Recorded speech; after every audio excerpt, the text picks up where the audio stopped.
Hello, everybody. I hope everybody's having a great night. I think that I'm not doing too bad. A little bit of a stomach flu going around, but we'll get through it. I'm a total germophobic, but when it comes to developing your own immunity, then I have to go for it. In fact, we should always keep in mind that there's um, the possibility that viruses are going to grow stronger and they will eventually get strong enough that our own immunity can't actually conquer them. We're actually designed in God's image, and God conquers everything. And the only reason that there would be plagues um, and viruses that destroy us and that kind of thing would be because people don't believe in God anymore, and people want to do things their own way instead of appreciating what God equipped them with, because God equipped us with what, with everything that we need to survive under His plan all the way up into the day that we die, so we can tolerate pain and make it okay. It's a little bit of a sacrifice to, and it's a little bit of an ego thing, because a lot of times people feel they're better than going through pain and going through um, unfortunate circumstances, that at the same time there is a little bit of a beauty behind it. For example, in my case, anytime that I think, oh man, so I know that there's women out there that give every woman a bad name, but can I be that woman that gives women a good name? That's where the challenge is, and that's where the sacrifice comes in. That's where, and it's like it's a lot to overcome, because obviously, like the, these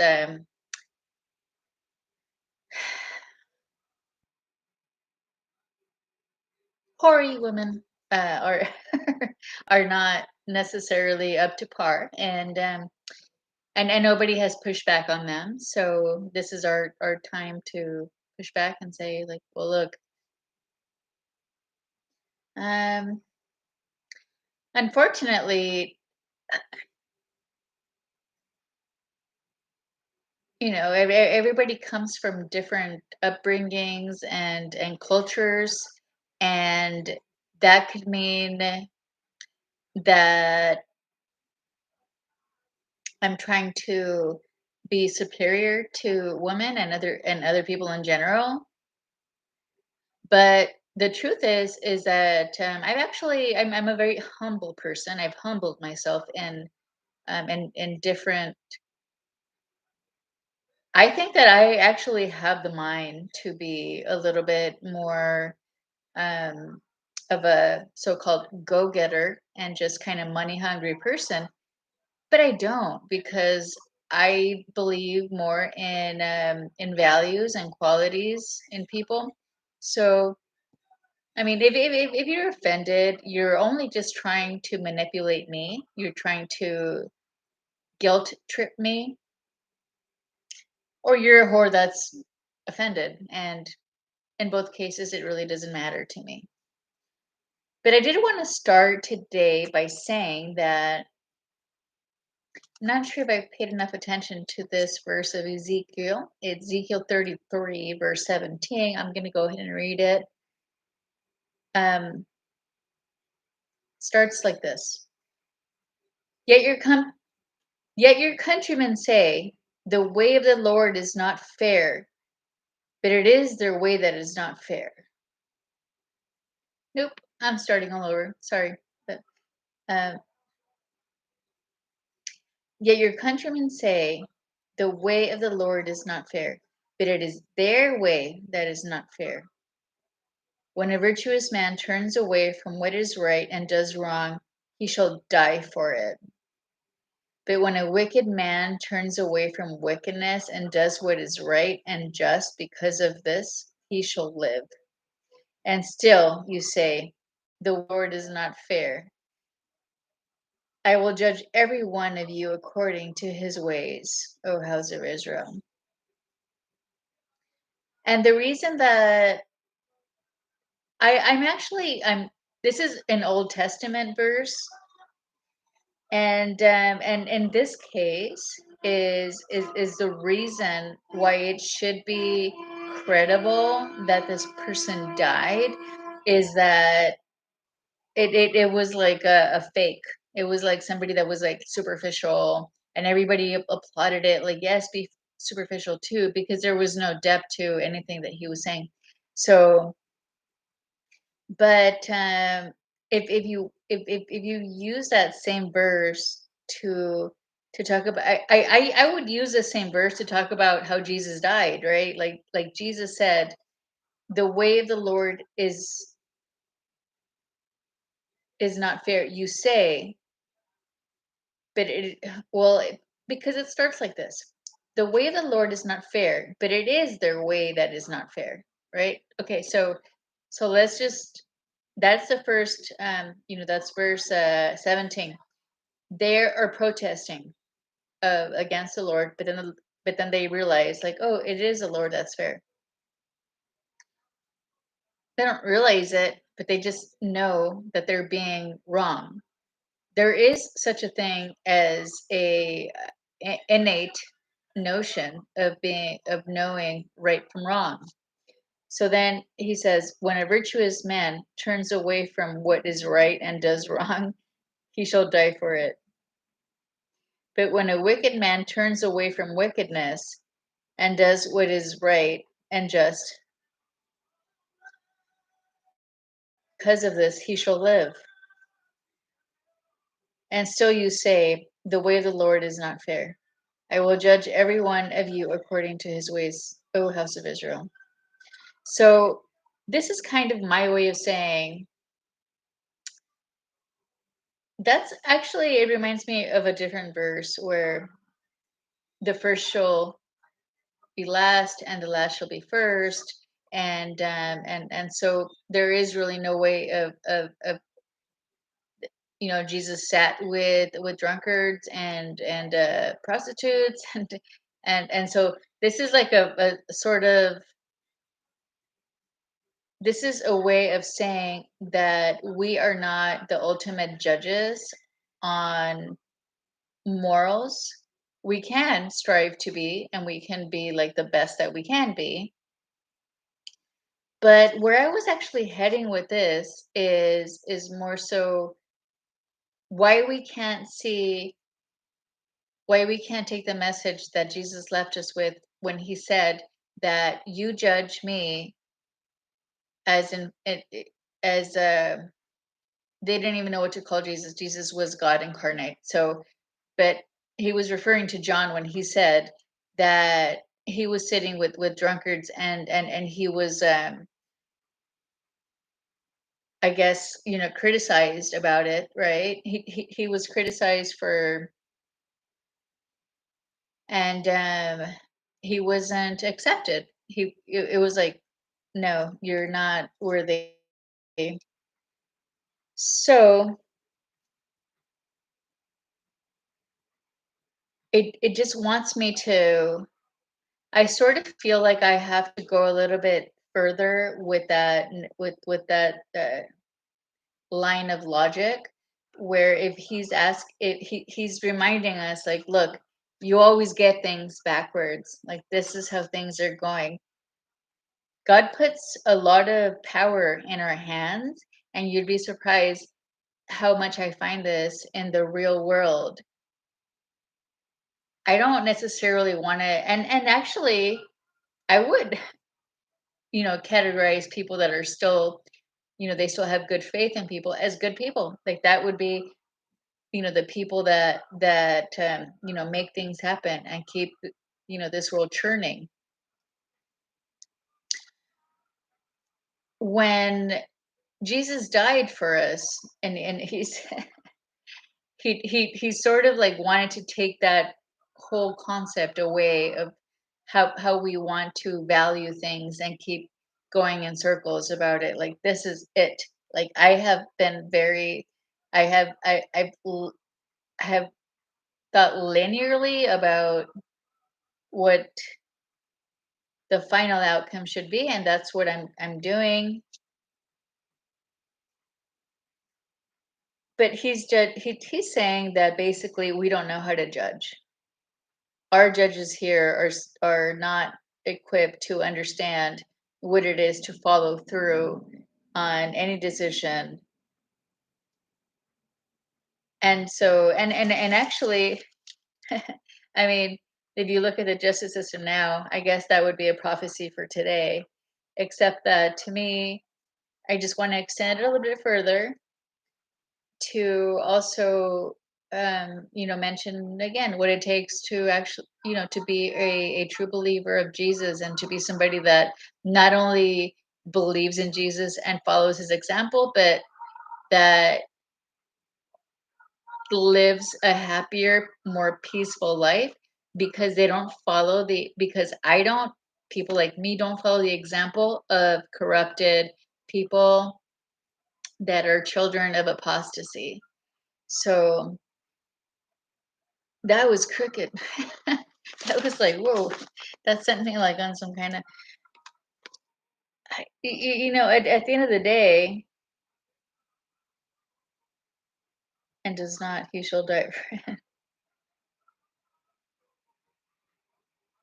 I don't know. I think I was going in a whole other direction with it when I first read it, and I thought that when I wanted to apply it to the reasoning why God wanted to give Himself up for us. I guess like, well, because if I don't, now I have to be as filthy as you. You're just gonna judge me like you judge other people, because if this wasn't if this didn't happen, you wouldn't know how you really are sort of like unprincipled. Like you don't have like your priorities straight, and um, I don't know. I feel like there's a lot like more that like sort of crossed my mind at the time that I can't necessarily articulate at the moment. So I'm going to go ahead and skip forward to talking about yeah, so how do you conduct a study to determine whether masks work? I don't know, especially given the fact that the masks that were prescribed to us um, didn't necessarily have like a high rate of impeding that there would be viruses that you would still be susceptible to. I do you keep did these okay, so like these studies, this is why I'm a little bit confused. Kids were kept at home. So while they were at home, some kids were using masks and other kids were not using masks. And so now you have a population of kids that were wearing versus those that weren't. And so you can conduct these types of studies. I don't know. I mean, and even so, so I don't know. To me, really, the whole thing has always just been, and I'm not trying to like, make my case and make the evidence, I guess, work in my favor. Try to, fit the narrative into what I have to say. Um, so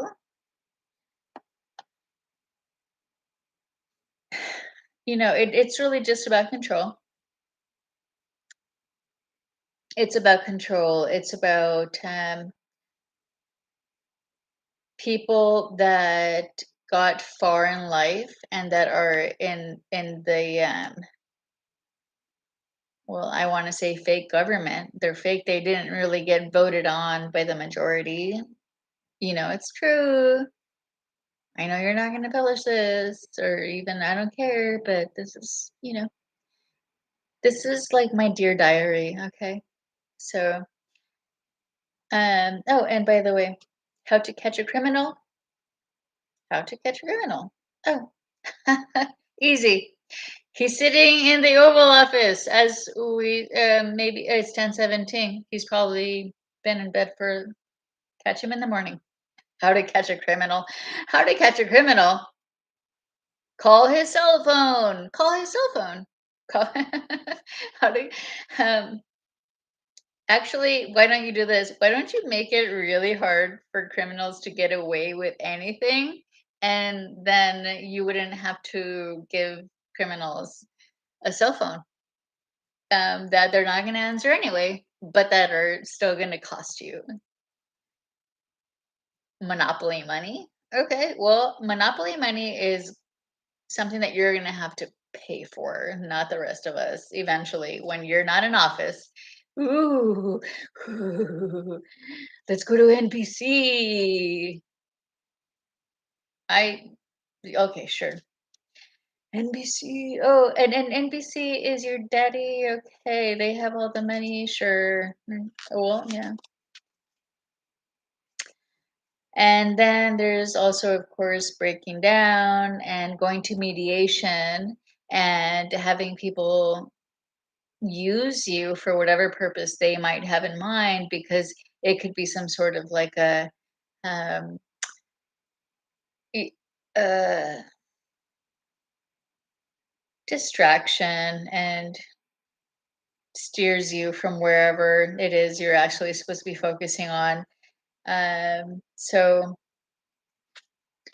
I'm enjoying this a little bit too much, which I wasn't intending on, but I'm probably in a good mood. I did have a lot of sleep this weekend, and I'm still sort of trying to get into the spirit of what I was thinking when was reading this before Ezekiel 17, because I could have sworn when I read it the first time, I thought that is exactly what happened when Jesus died. And God, when God died, when he died. So when a virtuous man turns away from what is right and does wrong, he shall die. And then I was like reading and I thought, well, that's not, Jesus didn't die because he died for what is right or wrong. He died because we're right or wrong and we're the sinners. Um, yeah, there's a little bit more. It's more. Geez, at this point, what I want to think is thank God that I don't rely on anyone, and that I don't rely on anything that's even written, because this is not exactly what happened. When Jesus died, you can't really capture it in writing at all. And might while this might be argued the inspired word of God, I can tell you one thing. This is sounds more like a different verse. This sounds like the verse on how God came and sat with people that were like maybe the neglected people, maybe the people that needed more. Um, but leave it to God to to put this in the Bible for us to question for ourselves and find it in our own hearts and mind. If God is present in our hearts, we're gonna stop and say, "Wait a second, you were a virtuous man, and you were the person that died for the wrong, for the right reasons, not for the wrong ones. So why would it be such that?"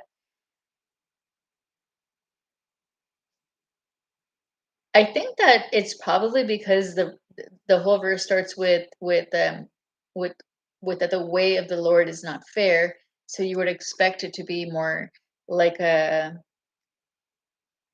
it's going to be justified and explained, and then you find like, oh well, wait a second, this is not justified and explained. So what am I supposed to make of this? It's not fair.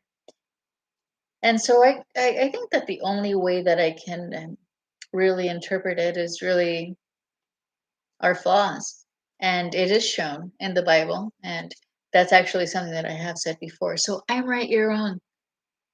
Either but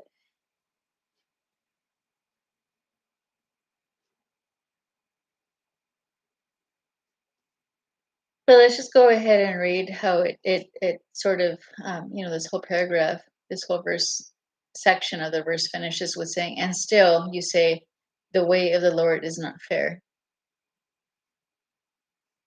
So he will judge everyone according to his ways. Well, you know, I maybe got a little bit ahead when I started to read that and I wanted to go in one direction, but what do you know? I ended up going in an entirely different direction, but thank you, God, because He's with me. My Lord is with me, and I am with my Lord, and I'm always behind Him, and He's behind me. Um, and with that comes a lot of, turmoil, but uh, I'm ready to handle it. Either way, the old Bible is testament to the new Bible. The new Gospels, the Gospels, and the Gospels are a testament to the old Bible. Chuck Meisler, that's something I picked up from him. Um, and then I just wanted to talk a little bit about what I have on my uh, on the. Sometimes I start out like kind of like very like analytical and just kind of like you know um, I guess generic type of thing. Denial is not just a river in Egypt, means like denial ain't just a river in Egypt. So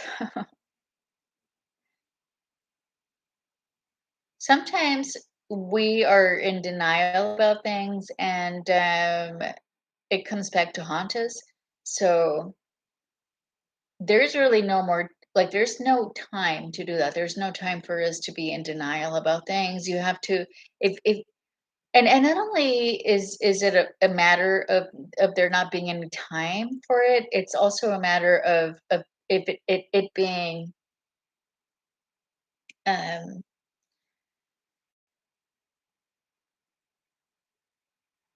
like a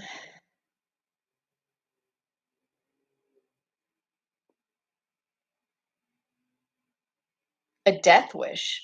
You're basically asking to, like, you're giving up in life, because as more people start to come into realization that this world is coming to a point of darkness where um people of means, people like the wealthy are just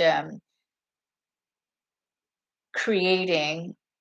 They have handed Wealthy people have handed over their power to a corrupt governance, a corrupt government that is going to turn them against people without any power, like me. And I can say anything I want on videos, but I'm not necessarily in the first place looking for influence, nor do I even feel that I have any. But this is a reality of what's going to happen, because my audience is like nothing. My audience is always going to be the people that want to hear what I have to say, and then they want to find it, and then they'll find it. And they're going to find it because in the first place is they're believers in Christ, and they want that. So, and then I'm just a person that's reinforcing that. So when you have this situation and people start to get into this dark world and dark place, it's going to drag everybody down. It's not just going to, it's going to start with the wealthy people, and it's going to start with people that are going to try to have the same sort of um, decadence of a world right before you start spiking right back down in this cycle of wealth, right? Of civilization, I should say. Um, and so you're gonna have people that want to be in denial, and it's not gonna work anymore. So you can apply it to anything, and at the same time, it's really just convenient. And you know, I've never been the one, and that's all I have to say about that. So yeah, have a good night.